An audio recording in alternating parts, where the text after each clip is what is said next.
अभी सब्सक्राइब करें हमारे चैनल माँ दुर्गा म्यूजिक को और साथ में बेल आइकन जरूर दबाएं ताकि ऑल नोटिफिकेशन आप तक जल्द।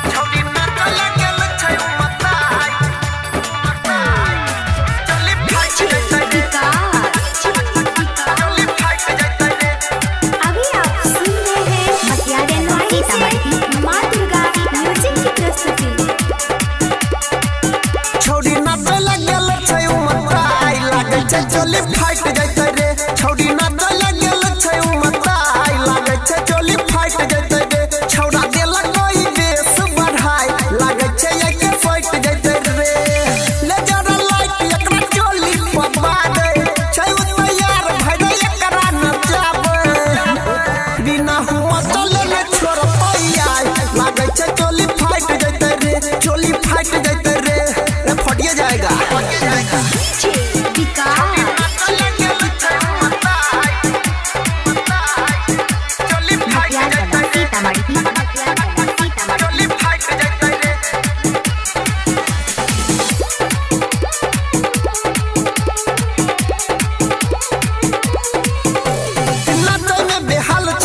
सरम चोली के चीज पर मुहल भेलै गरम चोली के चीज पर मुहल भेलै गरम नाचे में बेहाल छै नै करै छै सरम चोली के चीज पर मुहल भेलै गरम देह डोलाबै त हिलै ऊपर नीचा छौरा सब देखि के करै छै पीछा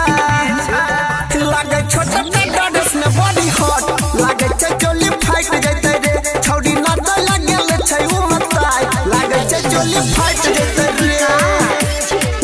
छौड़ी नाच लगल छै उमताई चोली फाइट जैते रे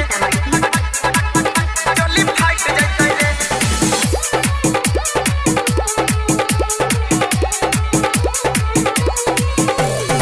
लागे छै डीजे पर माइर करैते चोली पर गोली आई फाइट करैते चोली पर गोली आई फाइट करैते लागे छै डीजे पर माइर करैते चोली पर गोली आई फाइट करैते छोड़ी मोगी के आई गेलै जमाना घूंघट में रहनै भेलै फैशन पुराना ई त कमर में सटा के मार चोट लागे छै चोली फाइट जैते रे छौड़ी नाच लगल छै उमताई लागे छै चोली फाइट जैते रे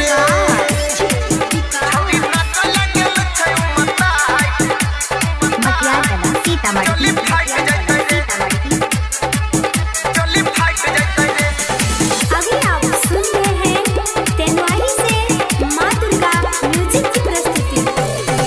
डीजे के वॉल्यूम तनी दही बढ़ाई रे अनिल यादव के गाना दही बजाई रे अनिल यादव के गाना दही बजाई रे डीजे के वॉल्यूम तनी दही बढ़ाई रे यादव अनिल के गाना दही बजाई रे दोसर छौड़ा के देख दूर भागई छै राइटर अंकित के संगे नाचै छै परवीन चंदन लुटाबै छलै नोट लागे छै चोली फाइट जैते रे छौड़ी नाच लगल छै उमताई लागे छै चोली फाइट जैते रे छौड़ी नाच लगल छै उमताई लागे छै चोली फाइट जैते रे छौड़ी नाच लगल छै उमताई लागे छै चोली फाइट जैते रे छौड़ा देला कोई बेस बढ़ाई लागे छै एके फाइट जैते रे ले जरा लाइट एकरा चोली पबा दे छै तैयार भइले एकरा न जाबे बिना हुआ चले ले छोड़ पैयाई लागे छै चोली फाइट जैते रे चोली फाइट जैते रे फटिए जाएगा डीजे प्रवीण करियोत बाजार।